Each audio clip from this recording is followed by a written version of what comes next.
اعوذ باللہ السمیع العلیم من الشیطان الرجیم بسم اللہ الرحمن الرحیم۔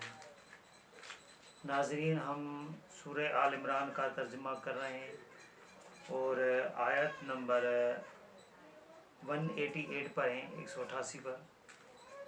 اس میں اللہ تعالیٰ فرما رہے ہیں کہ تم ان لوگوں کو ہرگز عذاب سے بری نہ سمجھو جو اپنے ان کرتوتوں پر مگن ہیں اور ایسے کاموں پر اپنی تعریف چاہتے ہیں جو انہوں نے کیے ہی نہیں، بلکہ ان کے لیے ایک دردناک عذاب تیار ہے۔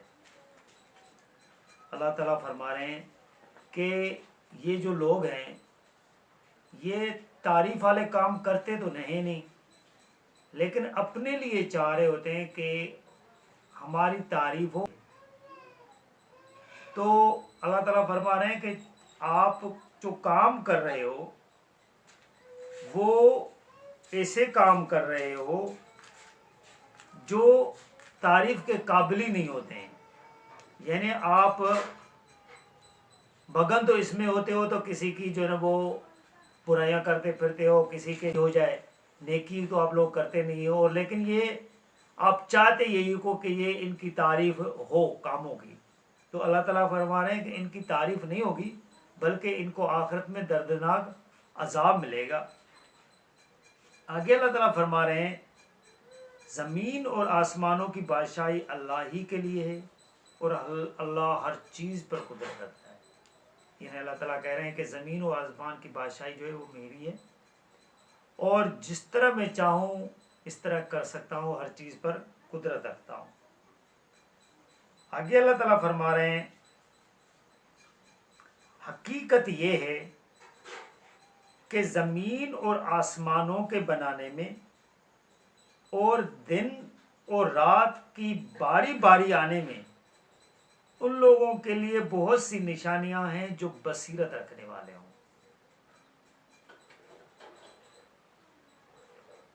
ان کے لیے جو کھڑے اور بیٹھے اور اپنے پہلوؤں پر لیٹے ہوئے ہر حال میں اللہ کو یاد کرتے ہیں اور زمین و آسمانوں کی خلقت میں غور و فکر کرتے ہیں۔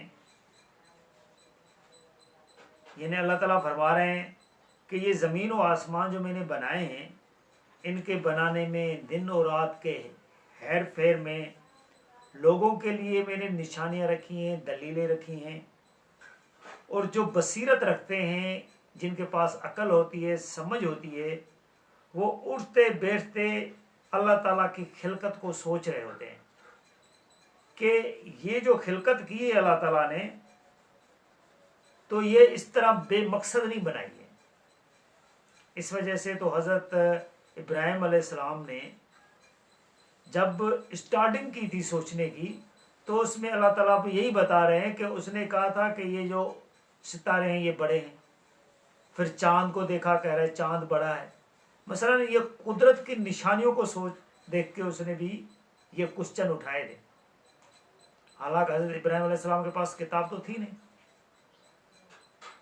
پھر جب اللہ تعالیٰ دیکھتا ہے کہ یہ جو لوگ ہیں یا یہ جو بندہ ہے یہ میری طرف متوجہ ہے، پھر اللہ تعالیٰ اپنے نشانیوں کا ظہور اس پہ کر لیتا ہے۔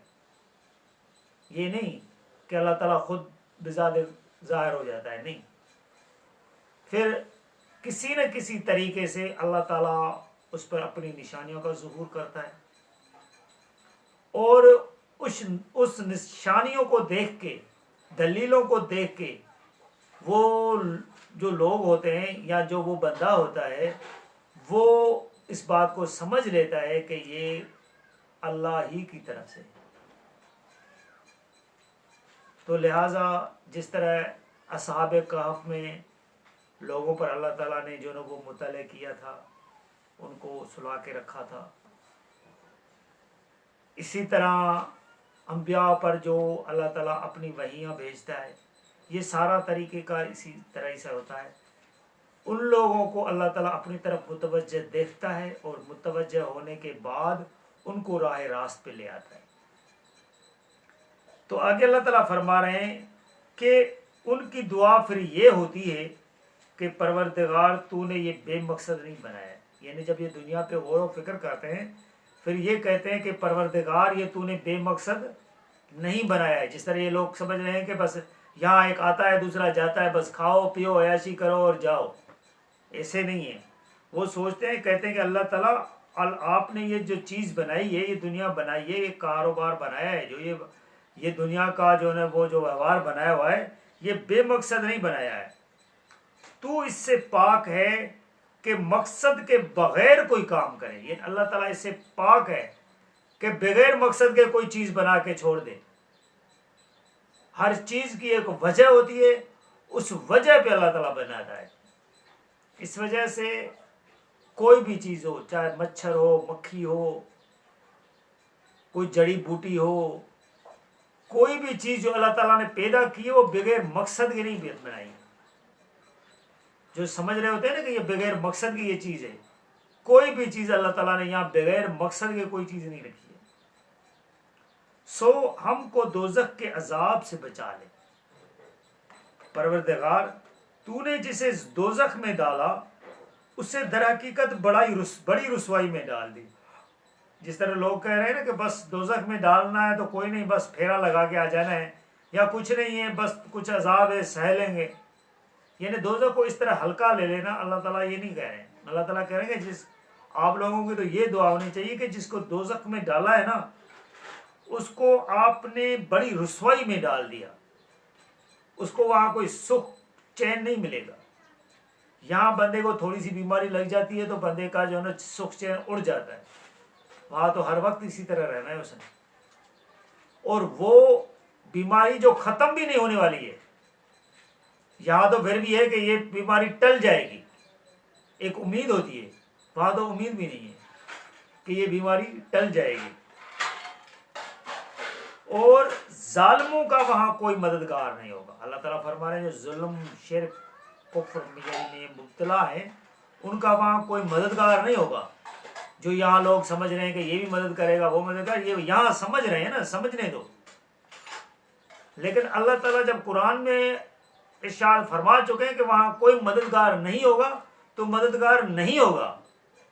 یہ حرف آخر بات ہے. ابھی جس کی عقل لگے گی وہ سمجھے گا، جس کے عقل کام نہیں کرے گی مت کرے، بھگتے گا خود ہی. آگے اللہ تعالیٰ فرما رہے ہیں کہ وہ لوگ کہیں گے پروردگار ہم نے ایک پکارنے والے کو سنا جو ایمان کی طرف بلا رہا تھا. یعنی وہ پکارنے والا کون ہے؟ رسول ہوتا ہے جو لوگوں کو بتاتا ہے کہ بھئی یہ کام ٹھیک ہے، یہ کام صحیح ہے اور یہ کام غلط ہے. اس پکارنے والے کی پکار پر لبیک کہنا اور وہ جو کام بتا رہا ہے اس طرح کے کام کرنا اور جس پہ منع کر رہا ہے اس پر رک جانا. یہ ہوتا ہے رسول کا ماننا. یہ نہیں کہ رسول کے پلہ کو پکڑ لو، رسولوں کے کام کو دیکھو کہ کس چیز کا وہ کام کا منع کر رہا ہے، کس چیز کے کام کا حکم دے رہا ہے. پھر تو وہی بات ہو گئی نا، آپ نے ایک پیر فقیر کو چھوڑ دیا، رسول کو پکڑ لیا.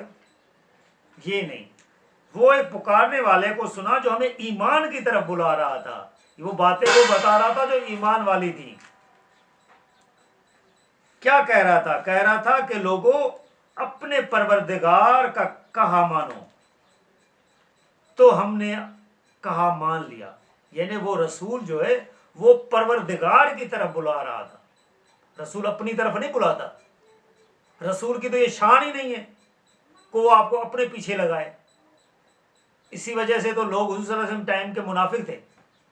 اکثر منافقوں بھی تھی، کیونکہ رسول جب ایک بتاتا ہے تو کہتا ہے کہ یہ میں اللہ کی طرف سے بتا رہا ہوں. تو لوگ یہی سمجھ رہے تھے نا کہ بھئی اس کے تو ہاتھ میں کچھ ہے ہی نہیں، سارا کام تو اللہ کے ہاتھ میں ہے. تو پھر اللہ کے ہاتھ میں ہونے کی وجہ سے وہ رسول کی منافقت پہ اتر آتے تھے. لیکن اللہ تعالیٰ نے رسول کو بھی ایک اپنا اس ٹائم میں درجہ دیا ہوتا ہے کہ رسول کا کہا آپ نے ماننا ہے، رسول کو وہ ریسپیکٹ دینی ہے. ریسپیکٹ کا یہ درجہ نہیں ہے جو آج کل کے لوگوں نے رکھا ہوا ہے. رسول ہو، رسول آئے گا، اس کو ریسپیکٹ وہ ملے گی. اب ریسپیکٹ رسول کی یہ ہے کہ آپ قرآن کے کہنے پہ چلیں، اس کا کہنا مانیں، یہ رسول کا ریسپیکٹ ہے رسول کی. نہ کہ آپ رسول کو پکڑ کے اس کو جو ہے وسیلے سے آپ دعائیں مانگنا شروع کر دو. یہ رسول کی آپ ریسپیکٹ کر رہے ہو، یہ رسول کی ریسپیکٹ نہیں ہے، یہ آپ شرک کر رہے ہو، کفر کر رہے ہو. اس کاموں کو آپ سمجھیں. آگے اللہ تعالیٰ فرما رہے ہیں کہ پھر وہ کہتے ہیں کہ اب تو ہمارے گناہوں کو بخش دے. یعنی اللہ سے یہ دعا مانگتے ہیں کہ یا اللہ ہمارے گناہوں کو آپ بخش دو. دیکھیں یہ بخشنے والا کام بھی اللہ کا ہی ہے، نہ رسول کا ہے، نہ پیر کا ہے، نہ فقیر کا ہے کہ وہ آپ کو بخش دے یا بخشوا دے. جا کے بخشوا دے کا مطلب ہے کہ اللہ پہ فورس کرے گا نا. اللہ پر کس کا فورس چل رہا ہے؟ یہ تو آپ کے دماغ کی بتی بجھ گئی ہے لگتا ہے کہ اللہ پر کوئی فورس کر سکتا ہے. کوئی فورس نہیں کر سکتا اللہ پر. پھر آگے اللہ تعالیٰ فرما رہے ہیں کہ وہ کہتے ہیں کہ اے مالک ہماری برائیوں کو ہم سے دور کر دے، کہ ہم سے جو خطائیں ہوئی ہیں، جو ہم سے غلط کام ہو گئے ہیں، وہ ہم سے دور کر دے، اور ہمیں اپنے وفادار بندوں کے ساتھ موت دے. یعنی فرمان بردار مسلمان بندوں کے ساتھ موت دے. دیکھیں مسلمانی کی کتنی اہمیت ہے کہ اللہ تعالیٰ کو وہ کہہ رہا ہے کہ آپ ہمیں مسلمان بندوں کے ساتھ موت دے. آگے اللہ تعالیٰ فرما رہے ہیں، وہ کہتے ہیں پھر دعا میں کہ پروردگار اپنے رسولوں کی زبان سے جو وعدے تو نے ہم سے کیے ہیں وہ ہمارے لیے پورے کر دے. یعنی رسولوں کی زبان سے کون سے وعدے ہیں؟ یہ جو قرآن کے اندر رکھے ہوتے ہیں، صحیفوں کے اندر لکھے ہوتے ہیں، یہ وعدے ہیں جو اللہ تعالیٰ نے کیے ہوتے ہیں.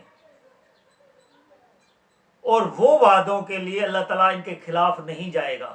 اسی لیے تو کہا جاتا ہے کہ اگر اللہ تعالیٰ نے قرآن میں کہہ دیا ہے کہ فرعون دوزخ میں جائے گا تو وہ دوزخ میں جائے گا، اللہ تعالیٰ اس کے خلاف نہیں جائے گا.